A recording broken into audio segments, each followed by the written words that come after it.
अस्सलाम वालेकुम। आप देख रहे हैं प्रोग्राम खरी बात लुकमान के साथ। मेरा नाम मुबशर लुकमान है। कल इसी प्रोग्राम का पहला हिस्सा आप देख रहे थे जिसमें हमारे साथ शरीक गुफ्तगू थे हदीका कियानी, विंसेंट लॉरेंस, अबरारुल हक, तारिक अजीज़ साहब, जनाब मोहतरम अब्दुल कवी साहब, जनाब काबिल एहतराम सैयद नूर साहब, ये सारे हमारे साथ थे। कल यहीं पे बात हो रही थी हमारी Moin Akhtar, the man is not here but the legend lives on. जब हमने ख़त्म किया था कल का प्रोग्राम तो कवी साहब आप उससे कुछ कह रहे थे वहाँ पे। मैं ये अर्ज़ कर रहा था कि बहुत से पहलू उसके हमने डिस्कस किए मुहिम के।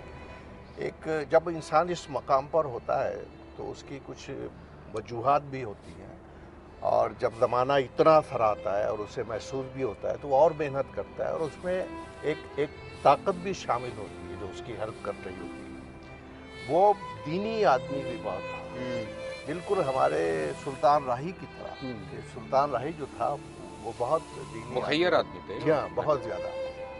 तो एक दफ़ा मैं मोइन के घर गया तो ज़ोहर का टाइम था, तो उसने कहा कि नमाज़ पढ़ोगे? तो मैंने कहा हाँ। तो उसने कहा इस तरह यूँ तुम जाओ राइट को ऊपर सीढ़ी पे, सीढ़ियों से और ऊपर चले जाओ, वहाँ कमरा है। तो मैं गया उस कमरे में, तो मैंने देखा इस कदर खूबसूरत उसने वो बनाया हुआ था कमरा। नमाज दीनी कुतुब सारी थी वहाँ, मुसल्ला था, सब। मुझे बड़ा लुत्फ़ आया। फिर उसके बाद एक दफ़ा मैं रात को कोई 12:30 बजे उससे मिलने गया, तो उसके जो अहबाब जो रात को उसके साथ होते थे वो काम वाम भी करते थे। तो उसके बाद कुछ मौलाना भी हजरात आए और वो उनके साथ बैठा और वो उनको हंसाने भी लगा और बातें भी होती रही और कुछ दीनी बातें भी हुई और कुछ इस तरह की बातें भी। काफी डाइवर्स तबका फिक्र जो था वो उनके हल्का अहबाब। जी हाँ, जी हाँ जी। ये भी एक शख्सियत का फन है ना, तजुर्बा। मेरा भी ये एक दीन के हवाले से ये है कि शो शुरू करने से पहले ये अपनी अदीका ने जो बताया कि वो यूं चहलकदमी कर रहा है या नर्वस भी होता है आदमी, ये इसमें शक नहीं, लेकिन वो साथ दुआएं पढ़ता था और स्टेज पर एंटर होने से पहले वो दुरूद पढ़ता था।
रिकॉर्ड है वो कि वो मोइन भाई आए, स्टेज पे गए और उन्होंने कहा मेरे पास 3 टिकट्स हैं, 3 टिकट्स। कोई आर्टिस्ट इस तरह नहीं करता, वरना उसी ज़्यादातर ये होता है कि प्रोमोटर को फ़ोन कर दिया बारिश हो रही, मतलब अपने तौर पे इनिशिएटिव लिया, 3 टिकट्स बाय की एंड ही रीच्ड कराची।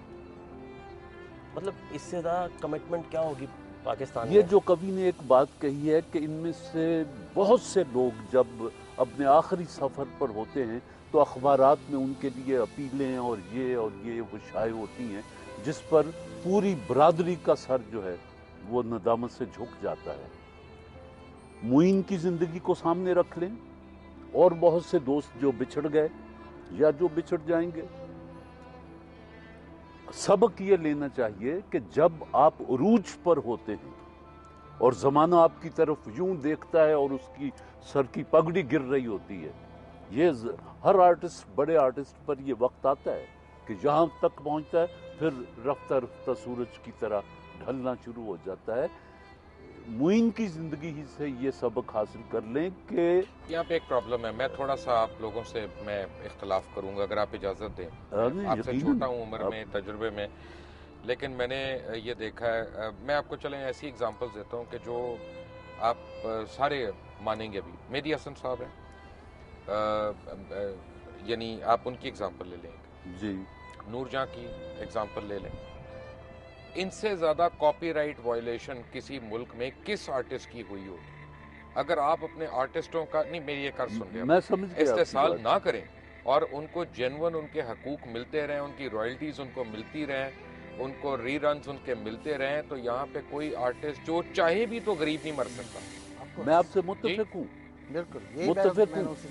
मुत्तफिक हूँ, लेकिन मेरा एक सवाल है कि जो जिन लोगों के नाम नहीं छपते अपीलों में, आखिर उनको भी तो कॉपीराइट का तो सिस्टम की बात है ना। ये सिस्टम तो चेंज होने के लिए अगर आप बैठ जाएंगे तो इंडिविजुअल चेंज आपके अंदर कैसे आएगी?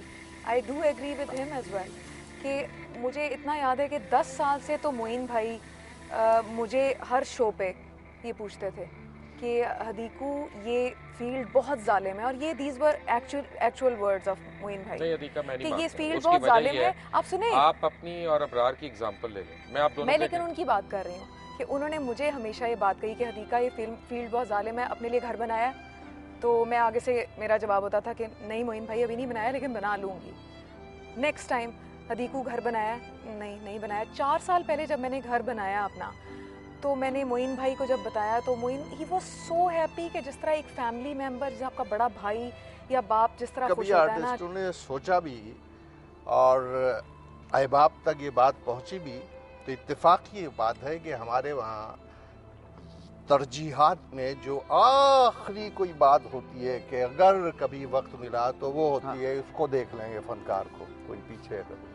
ये भी तो है ना कि ज़हनी तौर पे हम आर्टिस्ट को, फनकार को उस तरह एक्सेप्ट नहीं करते।